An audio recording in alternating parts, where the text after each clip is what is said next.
Alors tous ces témoignages que j'ai recueillis pendant plus de 20 ans, ces gens qui, au cours d'un arrêt cardiaque, ont connu une mort clinique et qui reviennent, 18% d'entre eux reviennent en ayant traversé ces fameuses expériences, ce sont mes meilleurs professeurs en fait, ces gens-là.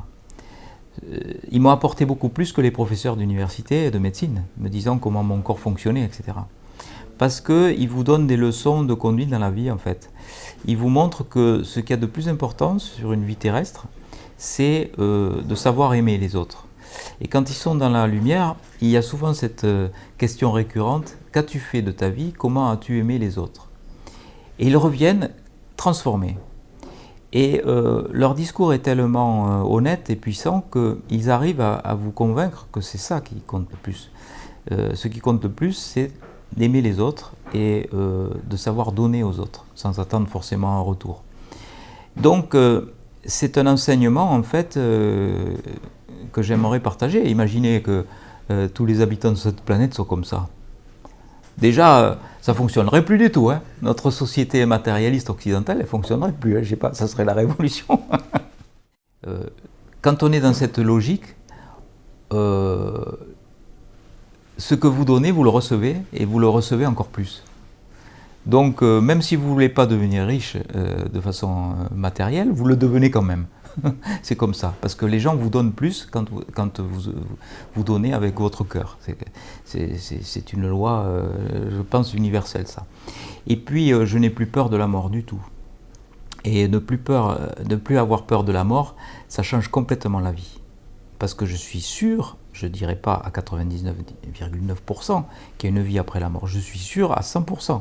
Alors, c'est pas scientifique, c'est plus du domaine de la foi, je dirais, que de la science. Mais on peut ne pas être d'accord avec ça.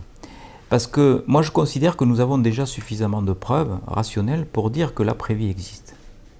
Et qu'il y a une vie après la mort. Mais c'est tellement révolutionnaire comme discours, ça met tellement à mal tous nos repères matérialistes de nos sociétés occidentales que le discours est bloqué.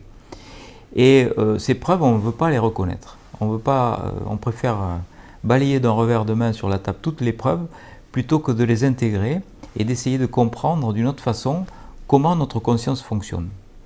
Donc, quand on a cette certitude que la vie après la vie existe, on change du tout au tout sa façon de fonctionner avec les autres, sa façon de fonctionner dans la vie. On se détache petit à petit des valeurs matérielles. Ça ne veut pas dire qu'on devienne complètement baba cool non plus, hein. Mais c'est pas le New Age tout à fait. Mais on change complètement ses options, ses choix. Voilà, donc ça m'apporte beaucoup, ça m'a beaucoup apporté. Ils m'ont beaucoup donné, mais j'ai donné un petit peu, mais ils m'ont beaucoup donné surtout.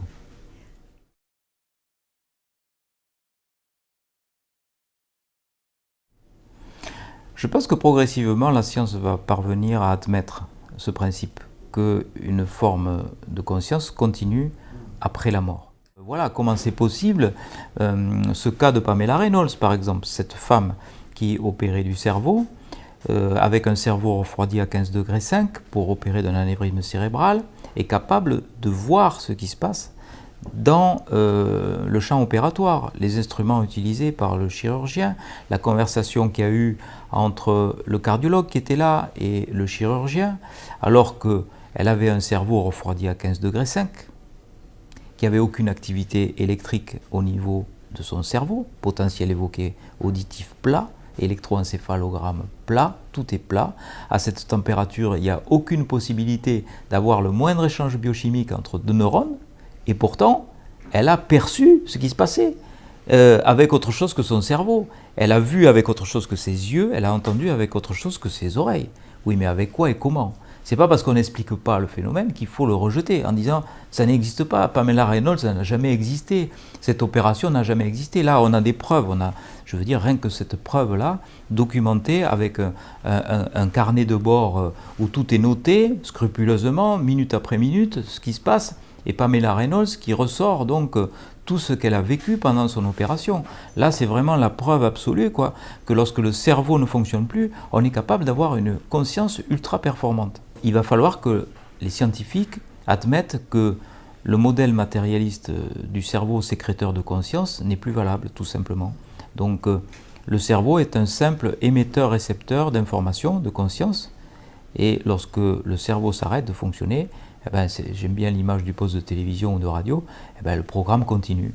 Voilà, le programme continue quand même.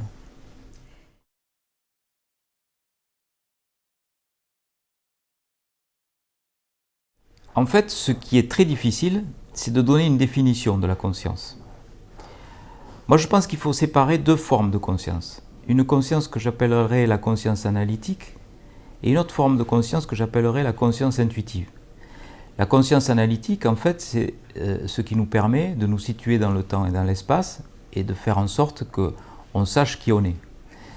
Celle-là, elle est reliée à nos cinq sens. Et c'est grâce à ces cinq sens qu'on se situe dans le temps et dans l'espace et qu'on sait qui on est. Et puis cette conscience analytique, elle mesure tout, elle évalue tout. Donc elle nous situe aussi par rapport aux autres, par exemple. Et elle renforce ce qu'on dit être l'ego. Elle nous rend malheureux, en fait, cette conscience analytique, parce qu'elle nous compare par rapport aux autres. Donc on a des sentiments de frustration, de jalousie, etc. Elle nous projette par rapport au futur, donc il y a toutes les angoisses du futur. Elle nous rappelle notre passé, donc il y a tout ce qui est nostalgie. On a l'impression que cette conscience intuitive explose, en fait.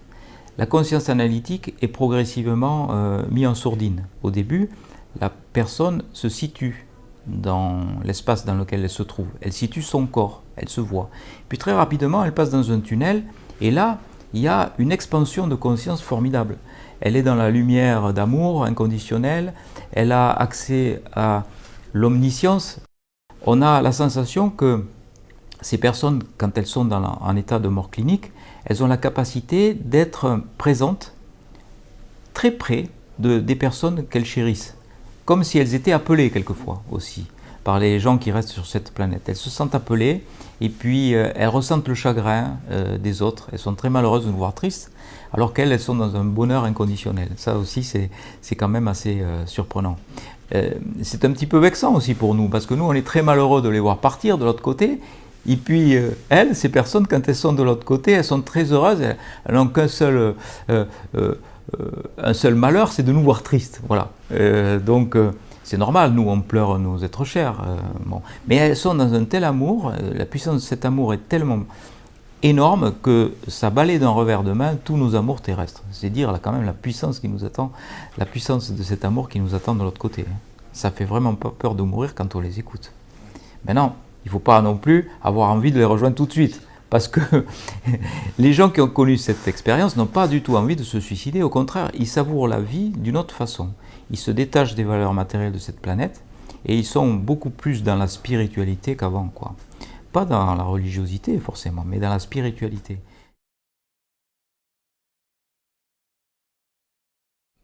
Je crois qu'être dans le spirituel, c'est avant tout avoir conscience qu'on est un esprit incarné. La spiritualité n'a pas besoin de dogmes, de règles sociales, de sanctions disciplinaires, comme les religions par exemple. Il n'y a pas ce carcan. Les expérienceurs nous le disent. Après leur expérience, ils ne sont pas plus religieux qu'avant, ils sont plus spirituels qu'avant.